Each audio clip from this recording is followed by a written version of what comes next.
Lektion 1: Der verschwundene Rucksack. Ich habe anscheinend meinen Rucksack verlegt. Es ist ein schwarzer Rucksack mit einem Laptop darin. Hast du es hier in der Gegend schon gesehen? Es klingt wichtig.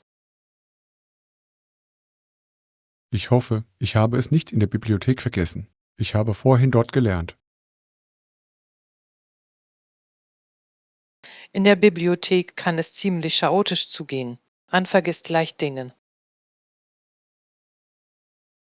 Genau. Ich erinnere mich daran, dass ich es abgestellt habe, während ich mir Notizen machte. Vielleicht sollten wir Ihre Schritte noch einmal nachvollziehen. Das könnte Ihre Erinnerung auffrischen. Das ist eine gute Idee. Ich fange mit der Bibliothek an und schaue dann im Café vorbei. Ich schließe mich euch an. Zwei Augenpaare sehen besser als eines. Vielen Dank. Ich weiß Ihre Hilfe sehr zu schätzen. Ohne meinen Laptop wäre ich aufgeschmissen. Das ist unerlässlich, insbesondere angesichts all der Aufgaben, die wir zu bewältigen haben. Ja, es zu verlieren wäre eine Katastrophe. Ich habe alle meine Projekte darauf gespeichert. Hoffen wir, dass wir es schnell finden. Es liegt wahrscheinlich einfach irgendwo herum. Ich kann mir die Panik nur vorstellen, wenn es jemand anderes aufheben würde. Das wäre schade. Wir sollten uns zuerst in der Bibliothek umhören. Eine tolle Idee. Ich frage an der Rezeption nach, ob es schon jemand abgegeben hat. Ich werde ein Auge darauf haben, während Sie das tun. Vielen Dank. Es tut gut zu wissen, dass Sie helfen. Auf dass du deinen Rucksack wiederfindest und ihn sicher aufbewahrst. Ja, lasst uns dieses Rätsel gemeinsam lösen.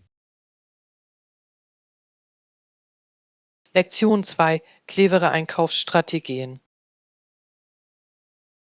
Ich habe für dieses Wochenende einen Einkaufspummel geplant.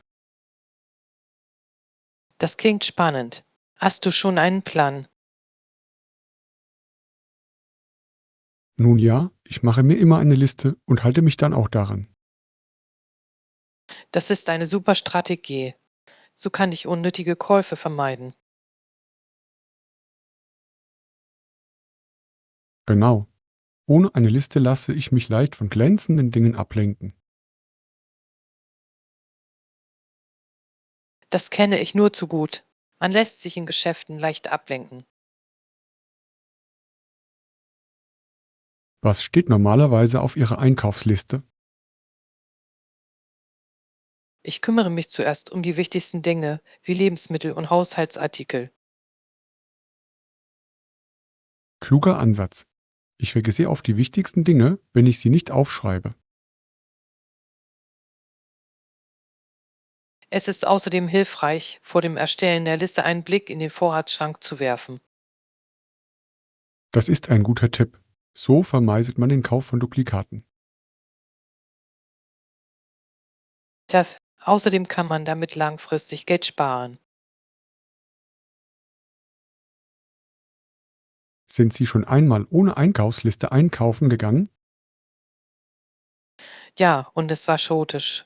Ich habe Dinge gekauft, die ich nicht brauchte. Das klingt frustrierend. Ich bevorzuge eine besser organisierte Vorgehensweise. Einverstanden. Mit einer Einkaufsliste wird Einkaufen weniger stressig. Fügst du deiner Liste auch irgendwelche lustigen Dinge hinzu? Hin und wieder. Eine kleine Belohnung für mich selbst kann eine schöne Aufmerksamkeit sein. Das gefällt mir. So macht das Einkaufen Spaß.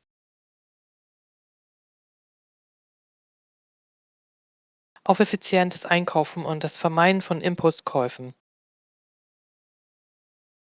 Ja, lasst uns unsere Listen sorgfältig planen und unsere Reise genießen. Lektion 3: Die Schönheit der Natur. Es duftet herrlich im Blumengarten, nicht wahr?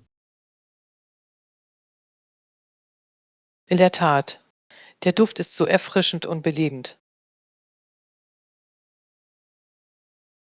Ich liebe die leuchtenden Farben um uns herum. Schau dir nur diese roten und weißen Blumen an. Sie sind rumwerfend. Der Kontrast ist einfach wunderschön. Ich glaube, das sind Tulpen. Sie erinnern mich immer an den Frühling. Der Tulpen sind so fröhliche Blumen. Sie verschönern jeden Garten.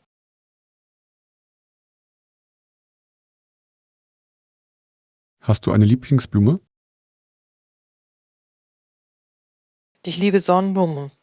Sie sehen immer so glücklich aus, wenn sie der Sonne zugewandt sind. Sonnenblumen sind fantastisch. Sie zaubern jedem ein Lächeln ins Gesicht. Lille, was ist dein Favorit? Ich liebe Rosen. Sie sind klassisch und duften so herrlich. Rosen sind zeitlos. Sie symbolisieren Liebe und Schönheit. Es ist interessant, wie Blumen Emotionen vermitteln können. Absolut. Jede Blume hat ihre eigene Bedeutung und Symbolik. Haben Sie schon einmal versucht, Ihre eigenen Blumen anzubauen? Ja, das habe ich. Es ist sehr befriedigend, sie nach der Pflege blühen zu sehen. Das klingt wunderbar. Das sollte ich auch mal ausprobieren. Das solltest du unbedingt tun. Gärtnern kann sehr therapeutisch sein. Auf die Schönheit der Natur und die Freude, die sie schenkt. Lektion 4: Projektplanung. Ich glaube, es wäre großartig, wenn wir alles innerhalb von 2 Wochen abschließen könnten. Da stimme ich vollkommen zu. Dieser Zeitplan würde uns auf Kurs halten. Ja, das gibt uns genügend Zeit, um auf unerwartete Probleme zu reagieren. Werf, was denkst du, sollte der erste Schritt sein? Ich schlage vor, dass wir unsere Hauptziele und Fristen für jede Aufgabe festlegen. Das klingt nach einem soliden Plan. Klare Ziele helfen uns, fokussiert zu bleiben. Darüber hinaus sollten wir jedem Teammitglied Verantwortlichkeiten zuweisen. Werf, jeder muss seine Rolle kennen, um Verwirrung zu vermeiden. Ich kann mich um das Budget und die Ressourcenverteilung kümmern. Perfekt. Ich werde mich auf die Marketingstrategie konzentrieren. Großartig. Wir sollten auch regelmäßige Kontrollgespräche einplanen, um den Fortschritt zu überwachen. Das ist eine kluge Idee. Kommunikation ist der Schlüssel zum Erfolg. Gibt es irgendwelche potenziellen Herausforderungen, auf die wir uns einstellen sollten?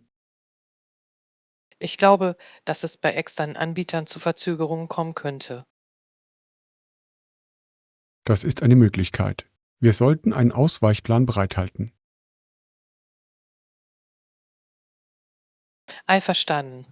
Wer sich auf das Unerwartete vorbereitet, bleibt uns einen Schritt voraus. Wenn wir diese Dynamik beibehalten können, bin ich zuversichtlich, dass wir Erfolg haben werden. Lasst uns unser Ziel mit Bravour erreichen. Auf 2 produktive Wochen und ein erfolgreiches Projekt. Lektion 5: Fitnessempfehlungen. Ich habe darüber nachgedacht, mein Fitnessprogramm zu verbessern. Habt ihr gute Vorschläge? Besuch. Wie wäre es, wenn du einige Cardio-Geräte in dein Training einbaust? Das klingt nach einer tollen Idee. Haben Sie irgendwelche Empfehlungen? Ich würde vorschlagen, mit einem Laufband anzufangen. Es ist vielseitig und einfach zu bedienen. Das gefällt mir.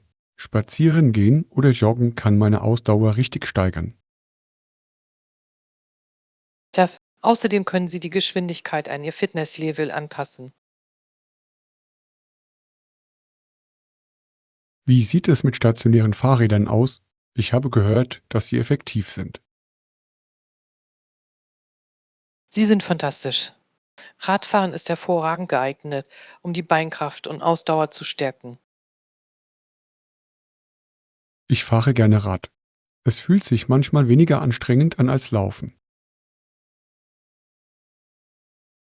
Ja, man kann während der Fahrt auch Serien schauen oder Musik hören. Das macht es viel angenehmer. Gibt es noch andere Optionen, die Sie empfehlen würden? Wie wäre es mit einem Ellipsentrainer? Er bietet ein gelenkschonendes Training. Das klingt gut. Ich möchte meine Gelenke beim Sport schonen. Ellipsentrainer sind dafür perfekt. Sie bieten außerdem ein Ganzkörpertraining. Ich danke Ihnen für Ihre Vorschläge. Ich werde diese Optionen auf jeden Fall in Betracht ziehen. Vergessen Sie auch nicht Rudermaschinen. Sie eignen sich hervorragend für Herz-Kreislauf-Training und Kraftaufbau. Das ist eine großartige Idee. Rudern beansprucht mehrere Muskelgruppen. Da- Das ist eine tolle Möglichkeit, Abwechslung in den Alltag zu bringen. Auf die Suche nach den richtigen Cardio-Geräten und das Erreichen unserer Fitnessziele. Lektion 6: Gezieltes Ausmisten. Ich habe beschlossen, meine Wohnung aufzuräumen. Es ist Zeit für eine Veränderung. Das klingt nach einer tollen Idee. Was wirst du mit den Gegenständen machen, die du nicht mehr brauchst? Einen Teil spende ich in der Regel an wohltätige Zwecke, einen anderen Teil verkaufe ich online und den Rest recycle ich. Das ist eine kluge Herangehensweise. Es tut gut, etwas zurückzugeben. Genau. Spenden helfen Bedürftigen und schaffen Platz für mich. Das gefällt mir. Hast du beim Sortieren etwas Interessantes gefunden? Ich habe tatsächlich einige Kleidungsstücke wiedergefunden, von denen ich ganz vergessen hatte, dass ich sie besitze. Das ist immer eine angenehme Überraschung. Behältst du sie? Manche gefallen mir, andere hingegen, glaube ich, könnten jemand anderem mehr Freude bereiten. Das ist eine kluge Entscheidung. Online-Verkauf kann sich auch lohnen. Ja, es ist, als würde man Gegenständen ein zweites Leben schenken und dabei noch ein bisschen Geld verdienen. Außerdem reduziert es den Abfall. Recycling ist ein wichtiger Bestandteil des Prozesses. Absolut. Ich glaube daran, verantwortungsvoll mit Dingen umzugehen, die wir nicht mehr benutzen. Und es ist ein befriedigendes Gefühl, anschließend einen aufgeräumten Raum zu sehen. Da stimme ich zu. Ein aufgeräumter Raum kann so erfrischend für den Geist sein. Wann planen Sie, mit dieser Aufräumaktion zu beginnen? Ich fange dieses Wochenende an. Möchtest du mitmachen? Ich würde sehr gerne helfen. Gemeinsam können wir es zu einem Vergnügen machen. Auf ein zielgerichtetes Ausmisten und positive Veränderungen. Lektion 7: Vorbereitung auf ein Abenteuer. Ich glaube, wir sollten für unsere Wanderung bequeme Schuhe tragen. Das ist ein ausgezeichneter Punkt. Bequeme Schuhe sind für einen langen Tag unerlässlich. Und wir dürfen die Sonnencreme nicht vergessen. Die Sonne kann ziemlich stark sein. Hilf, ich bringe auch einen Hut mit. Er bietet zusätzlichen Schutz.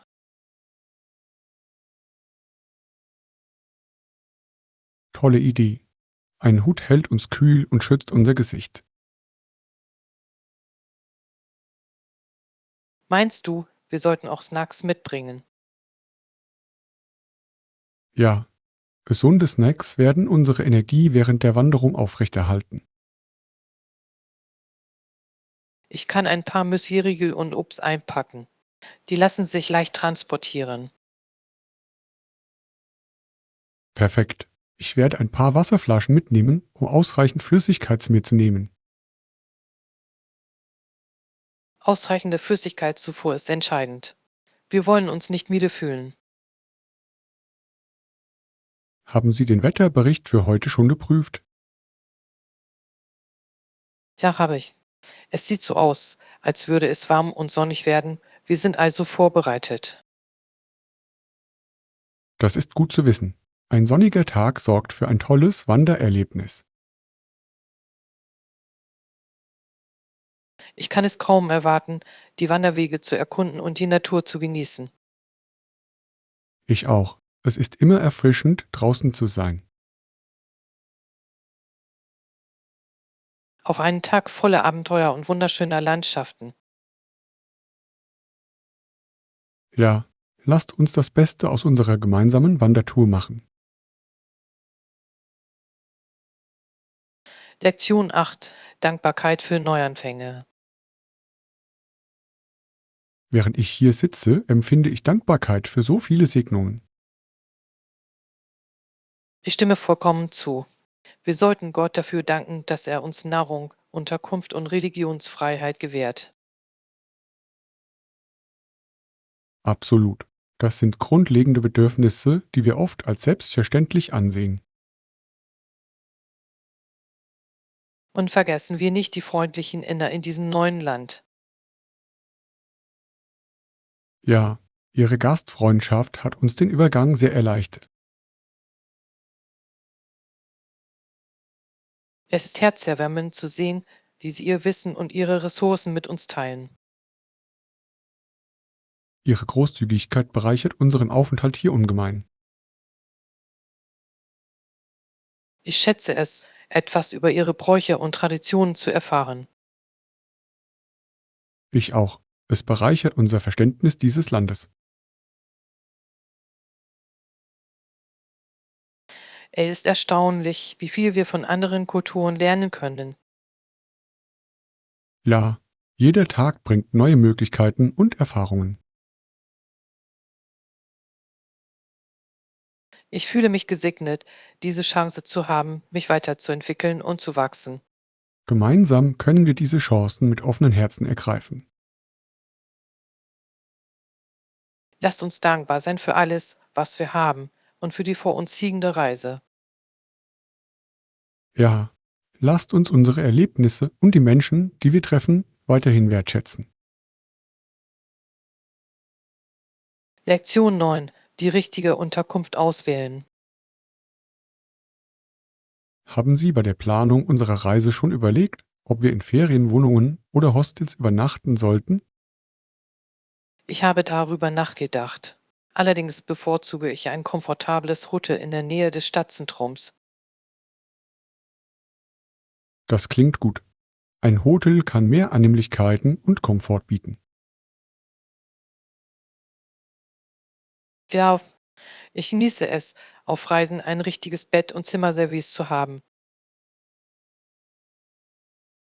Das verstehe ich. Hostels können Spaß machen, aber auch laut sein.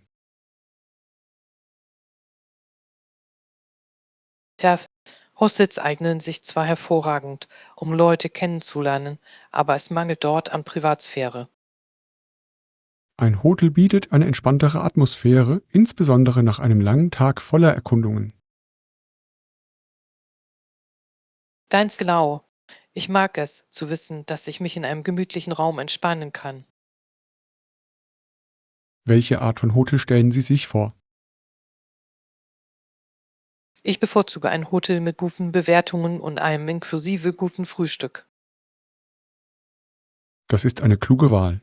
Ein Frühstück kann Zeit und Geld sparen. Tiluf. Außerdem ist es wichtig, den Tag mit einer guten Mahlzeit zu beginnen. Haben Sie schon bestimmte Hotels überprüft? Ich habe ein paar vielversprechende Optionen gefunden. Sie sind gut bewertet und zentral gelegen. Super. Wenn Sie in unser Budget passen, bin ich voll dafür. Ich schicke Ihnen die Links, damit wir sie weiter besprechen können. Perfekt. Auf die Suche nach der idealen Unterkunft für unser Abenteuer. Lektion 10. Campingabenteuer. Ich kann es nicht fassen, dass wir letztes Wochenende 3 Tage lang gezeltet haben. Es war ein richtiges Abenteuer. Ich hatte eine fantastische Zeit in der freien Natur. Die Familie Bright hatte das große Zelt mitgebracht, das für uns alle perfekt war. Tja, es war geräumig genug, dass alle bequem Platz fanden. Ich fand es toll, dass ich mich frei bewegen konnte. Das hat einen großen Unterschied gemacht. Und die Aussicht von unserem Campingplatz war atemberaubend. Die Sonnenuntergänge waren einfach überwältigend. Absolut. Solche Farben habe ich am Himmel noch nie gesehen.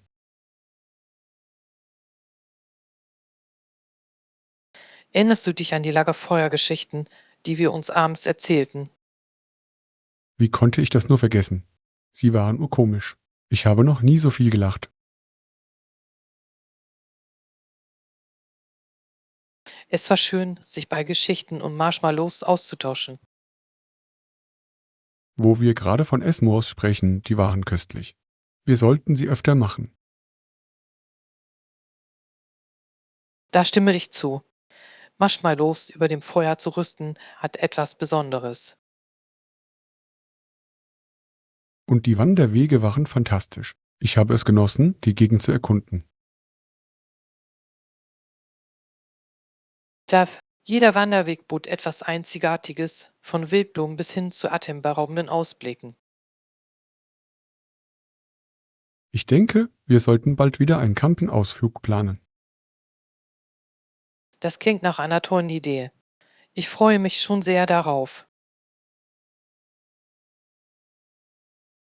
Auf viele weitere Abenteuer in der Natur und viel Spaß mit Freunden. Lektion 11. Vorbereitung auf die Wanderung. Ich glaube, unsere Pläne für die Wanderung fügen sich perfekt zusammen. Ich stimme zu. Sollten wir aber Snacks oder Getränke für die Wanderung mitnehmen? Das ist eine tolle Idee. Snacks können unsere Energie auf dem Wanderweg aufrechterhalten. Ja, ich schlage vor, wir packen ein paar Müsli-Riegel und Obst ein. Das sind ausgezeichnete Optionen. Beide sind gesund und leicht zu transportieren. Und wie sieht es mit Getränken aus? Ausreichende Flüssigkeitszufuhr ist entscheidend. Ja, ich werde ein paar Wasserflaschen mitbringen. Perfekt. Ich hole mir ein paar Elektrolytgetränke. Die sind erfrischend. Gute Idee. Sie können helfen, unsere Energie wieder aufzufüllen. Sollten wir auch eine kleine Kühlbox für verderbliche Lebensmittel mitnehmen? Das könnte funktionieren. Ein paar Sandwiches wären eine schöne Mittagspause. Ja, ein Picknick während der Wanderung klingt herrlich. Die Idee gefällt mir sehr. Dadurch wird das Erlebnis noch schöner. Und wir könnten einen schönen Platz zum Entspannen und Essen finden. Genau. Ein malerischer Ausblick würde unser Mittagessen unvergesslich machen.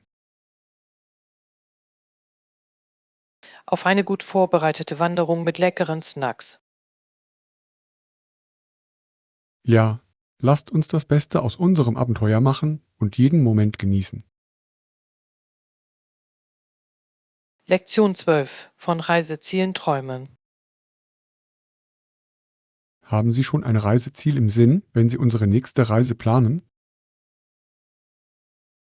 Ich habe darüber nachgedacht. Ich habe viel Gutes über Südamerika gehört. Das klingt spannend. Um welches Land handelt es sich genau? Ich interessiere mich besonders für Peru. Die Kultur und Geschichte sind faszinierend. Peru ist unglaublich. Auch das Essen dort ist etwas, worauf man sich freuen kann. Tja, ich habe gehört, dass man Käfige unbedingt probieren muss. Absolut. Und ein Besuch in Machu Picchu wäre ein wahr gewordener Traum. Das steht ganz oben auf meiner Wunschliste. Die Aussicht muss atemberaubend sein. Das sind sie wirklich. Eine Wanderung auf dem Inka-Pfad klingt nach einem Abenteuer. Das würde ich wahnsinnig gerne erleben. Es wäre zwar herausfordernd, aber auch lohnend. Haben Sie schon an andere Reiseziele in Südamerika gedacht? Tja, Brasilien begeistert mich auch, vor allem die lebhaften Festivals. Der Karneval in Rio de Janeiro muss ein unvergessliches Erlebnis sein. Das wäre es ganz bestimmt. Die Energie und die Farben sind faszinierend. Und Argentinien? Ich habe gehört, der Tango dort sei ein wunderschöner Tanz. Tja, ich würde sehr gerne eine Live-Tango-Aufführung in Buenos Aires sehen. Auf ein neues Abenteuer in Südamerika. Lektion 13. Stressbewältigung. Ich habe überlegt, wie man Stress effektiv bewältigen kann. Das ist ein tolles Thema. Entspannungstechniken können sehr hilfreich sein. Absolut. Es hilft mir, den Kopf frei zu bekommen und mich neu zu fokussieren. Mir geht es genauso. Ich finde, dass tiefe Atemübungen sehr hilfreich sind. Ja, tiefes Durchatmen kann die Nerven sofort beruhigen. Haben Sie es schon einmal mit Meditation versucht? Sie kann eine sehr wirkungsvoll sein. Ich habe es versucht, aber es fällt mir schwer, mich während der Meditation zu konzentrieren. Das ist ganz normal. Schon wenige Minuten täglich können einen Unterschied machen. Das ist eine gute Idee. Ich sollte regelmäßiger üben. Eine weitere Technik, die ich genieße, ist das Spazierengehen in der Natur. Ein Spaziergang in der Natur klingt erholsam. Die frische Luft ist belebend. Da- Es hilft mir, mich stärker mit meiner Umgebung verbunden zu fühlen. Ich höre auch gerne Musik zum Entspannen. Sie kann sehr beruhigend sein. Musik ist eine wunderbare Möglichkeit, sich zu entspannen. Welches Genre bevorzugst du? Ich genieße klassische Musik. Sie hilft mir, mich zu konzentrieren und gleichzeitig zu entspannen. Das ist eine tolle Wahl. Ich liebe Akustik-Playlists wegen ihrer beruhigenden Wirkung. Auf dass wir effektive Wege finden, Stress abzubauen und die Entspannung zu fördern. Lektion 14. Investitionsrisiken verstehen. Ich habe überlegt zu investieren, frage mich aber, ob es riskant ist, zu investieren. Das ist eine weit verbreitete Sorge. Ich bin mir über die Risiken auch nicht im Klaren. Ich habe gehört, dass damit Risiken verbunden sind, aber mir sind diese nicht ganz klar. Ja, es gibt Risiken, aber eine Diversifizierung Ihrer Anlagen kann helfen. Was meinen Sie mit Diversifizierung? Diversifizierung bedeutet, seine Investitionen auf verschiedene Anlageklassen zu verteilen. Anstatt also mein gesamtes Geld in eine einzige Aktie zu investieren, könnte ich in mehrere investieren. Darauf, auf diese Weise können andere Investitionen gut abschneiden, wenn eine Investition schlecht läuft. Das klingt nach einer klugen Strategie. Sie reduziert das Gesamtrisiko. Da ist es wichtig, die potenziellen Gewinne gegen die damit verbundenen Risiken abzuwägen. Haben Sie selbst in verschiedenen Bereichen investiert? Ja, das tue ich. Ich investiere in Aktien, Anleihen und sogar in ein kleines Immobilienprojekt. Das ist beeindruckend. Wie haben Sie entschieden, wo Sie investieren? Ich habe jede Option recherchiert und meine langfristigen Ziele berücksichtigt. Recherche ist das A und O. Ich sollte anfangen, mich mit verschiedenen Anlagemöglichkeiten auseinanderzusetzen. Tilwuf. Und ziehen Sie in Erwägung, sich von einem Finanzberater beraten zu lassen. Das ist eine gute Idee. Ich möchte fundierte Entscheidungen treffen. Auf ein gutes Verständnis von Investitionen und kluge finanzielle Entscheidungen. Ja, lasst uns gemeinsam die Welt des Investierens erkunden. Lektion 15 von Reisezielen träumen. Wenn wir über Traumreiseziele sprechen, kann ich mir vorstellen, dass es für mich Island ist. Dissant klingt fantastisch. Was reizt dich daran? Die Nordlichter und die Geothermalbäder ziehen mich an. Tja, die Aurora Borealis ist ein wirklich spektakulärer Anblick. Ich wollte schon immer diese tanzenden Lichter am Himmel sehen. Das muss ein magisches Erlebnis sein. Hast du schon Bilder davon gesehen? Ja, sie sehen so real aus. Die Farben sind einfach atemberaubend. Und die Geothermalbäder müssen so entspannend sein. Genau. In warmem Wasser inmitten von Schnee zu baden, ist ein einzigartiges Erlebnis. Ich kann es mir schon vorstellen. Welche anderen Aktivitäten interessieren Sie in Island? Ich würde sehr gerne die Gletscher und Vulkanlandschaften erkunden. Das klingt abenteuerlich. In einer so dramatischen Umgebung zu wandern, wäre aufregend. Ja, und ich habe gehört, dass die Wasserfälle dort auch atemberaubend sein sollen. Ich habe Bilder von Gophos gesehen. Es ist großartig. Ich möchte all diese berühmten Orte besuchen. Sie werden eine fantastische Zeit haben. Island ist perfekt für Naturliebhaber. Auf die Reise zu den Wundern Islands. Lektion 16. Planung einer Autoreise.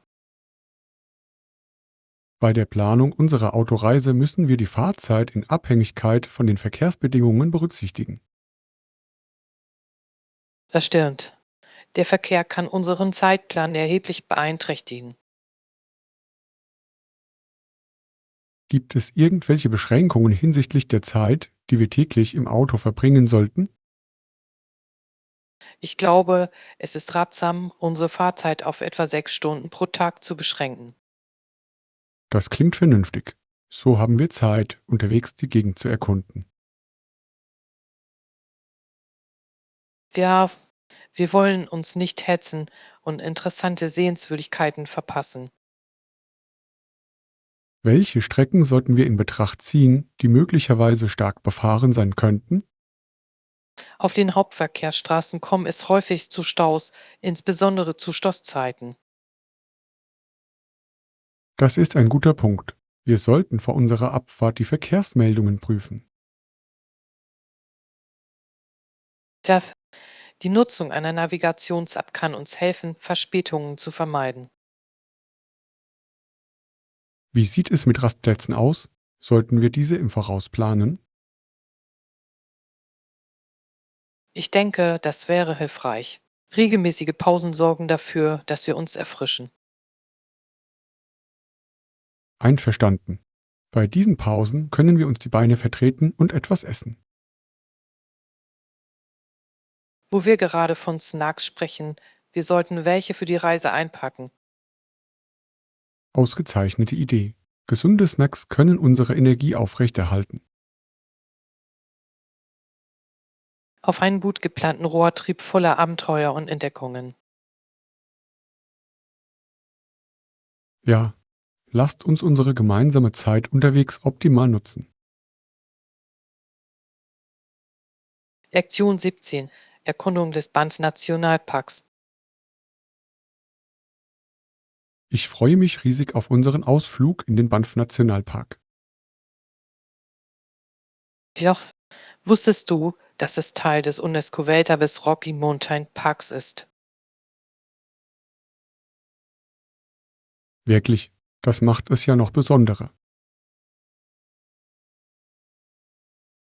Ja, es würdigt die unglaubliche natürliche Schönheit und Artenvielfalt der Region. Ich habe gehört, die Landschaft sei atemberaubend. Was können wir erwarten zu sehen? Sie können atemberaubende Berge, kristallklare Seen und eine reiche Tierwelt erwarten.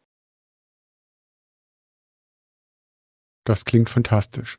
Ich kann es kaum erwarten, Fotos zu machen. Sie werden viele Möglichkeiten haben. Die Aussicht ist einfach malerisch. Ich habe gehört, dass man Lage Luise unbedingt gesehen haben muss. Ruf, die türkisfarbene Farbe des Sees ist faszinierend. Ich möchte dort Kajak fahren. Das scheint eine tolle Möglichkeit zu sein, den See zu erleben. Das ist eine fantastische Idee. Das Paddeln auf dem Wasser wird unvergesslich sein. Und wir sollten auch einige Wanderwege erkunden. Tja, es gibt Strecken für alle Schwierigkeitsgrade, sodass wir uns die für uns passende aussuchen können. Ich bin bereit für ein Abenteuer. Wie sieht es mit den Wildtieren aus? Halten Sie Ausschau nach Elchen und Bären. Denken Sie daran, Ihren Lebensraum zu respektieren. Natürlich.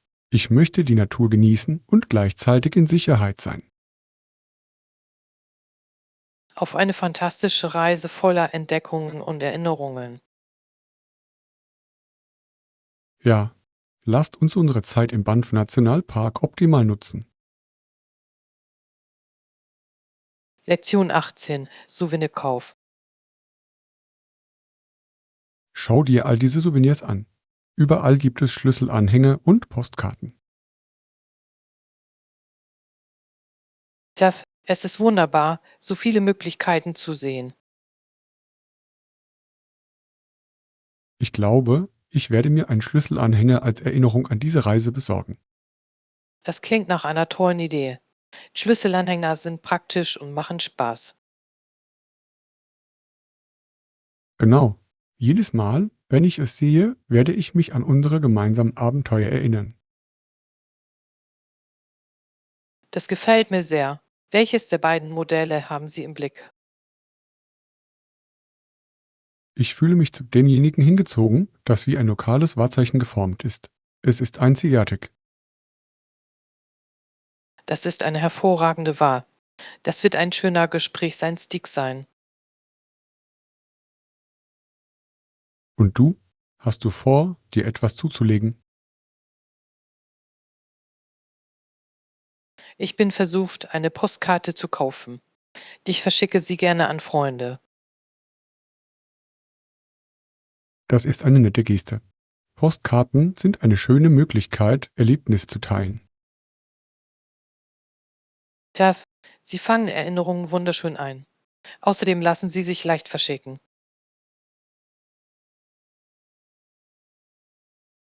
Hast du eine Postkarte gefunden, die dir gefällt? Tja, habe ich. Es gibt eins mit dem Sonnenuntergang über den Bergen. Es ist atemberaubend. Das klingt perfekt. Es wird dich an diesen wunderschönen Ort erinnern. Ich glaube schon.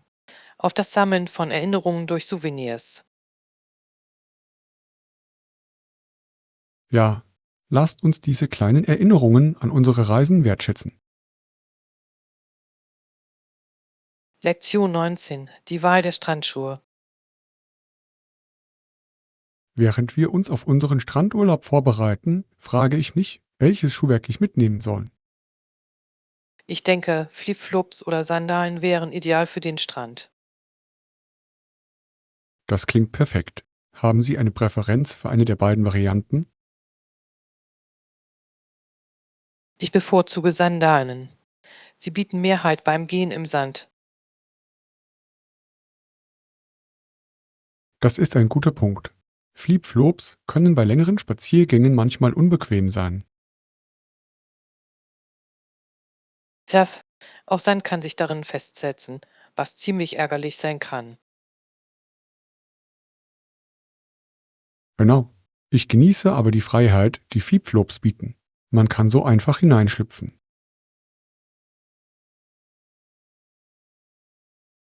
Sie eignen sich hervorragend für kurze Ausflüge ans Wasser. Stimmt, ich bringe vielleicht beide Varianten mit.